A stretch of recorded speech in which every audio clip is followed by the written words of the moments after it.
Renungan Harian Katolik Senin 12 Februari 2024. Meminta tanda. Maka mengeluhlah ia dalam hatinya dan berkata, "Mengapa angkatan ini meminta tanda?" Aku berkata kepadamu, sesungguhnya kepada angkatan ini sekali-sekali tidak akan diberi tanda. Markus bab 8 ayat 12. Saudara-saudara, kita boleh jengkel, karena itu adalah emosi perasaan yang sangat manusiawi. Akan tetapi, saat merasa jengkel, sedapat mungkin akal sehat kita tetap dipakai. Jika hanya mengikuti emosi akibat kejengkelan itu, situasi dapat menjadi runyam. Bukan solusi, melainkan destruksi yang akan terjadi. Tidak mudah mengelola rasa jengkel. Pada umumnya, orang mudah terpancing saat berhadapan dengan kondisi yang tidak sesuai dengan keinginannya. Yang terjadi biasanya adalah pemaksaan kehendak. Padahal, keinginan yang sama juga muncul dari pihak yang berlainan. Kejadian selanjutnya adalah saling memaksakan kehendak yang disertai rasa jengkel penuh emosi. Dalam situasi semacam ini, kerap kali yang terjadi justru adalah kekacauan. Saudara-saudara, Injil hari ini menunjukkan betapa Yesus sanggup mengelola dan menata hatinya tak kala kejengkelan muncul. Yesus tetap sanggup mengedepankan akal sehat saat menghadapi orang-orang Farisi yang bertindak menjengkelkan.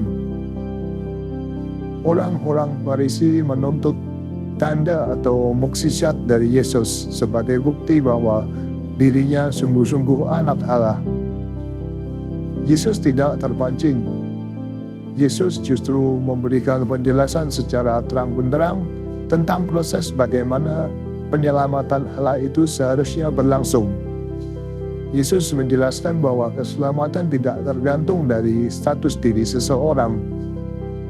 Terjadinya keselamatan Allah bergantung pada kualitas iman seseorang.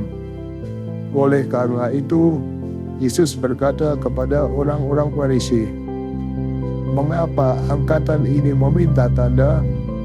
Aku berkata kepadamu, sesungguhnya kepada angkatan ini sekali-kali tidak akan diberi tanda."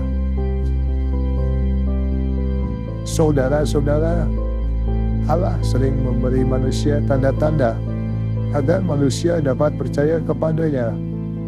Akan tetapi, sesungguhnya manusia tidak boleh menuntut suatu tanda, sebab iman tidak didasarkan pada tanda-tanda yang dituntut manusia kepada Allah.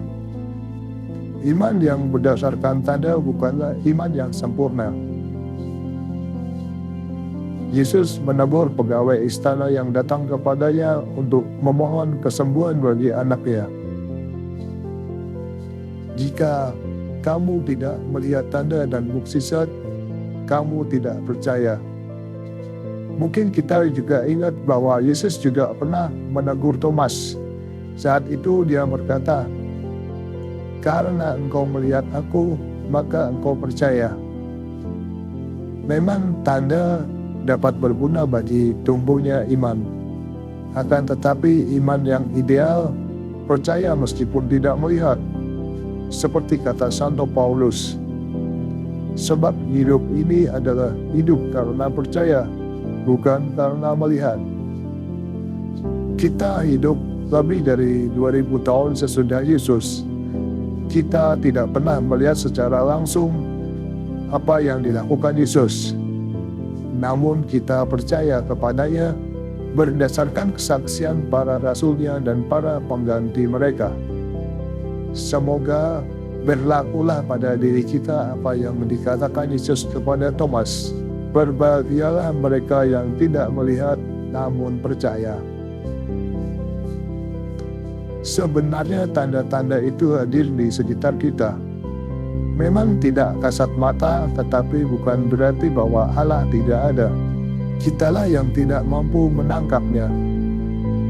Di bagian lain, Yesus mengatakan, "Sesungguhnya segala sesuatu yang kamu lakukan untuk salah seorang dari saudaraku yang paling hina ini, kamu melakukannya untuk aku."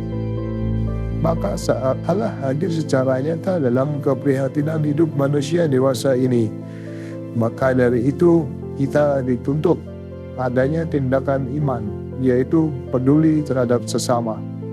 Itulah wujud kehadiran Allah.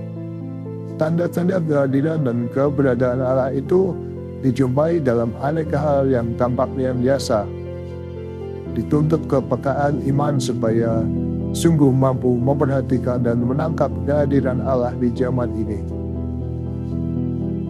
Tuhan, tutur kata, perilaku, dan sikap kami seringkali mengecewakan-Mu. Kami juga seringkali mencobai-Mu dengan meminta tanda. Ampunilah kami Tuhan. Selamat beraktivitas, semoga semuanya lancar, sukses, dan selamat.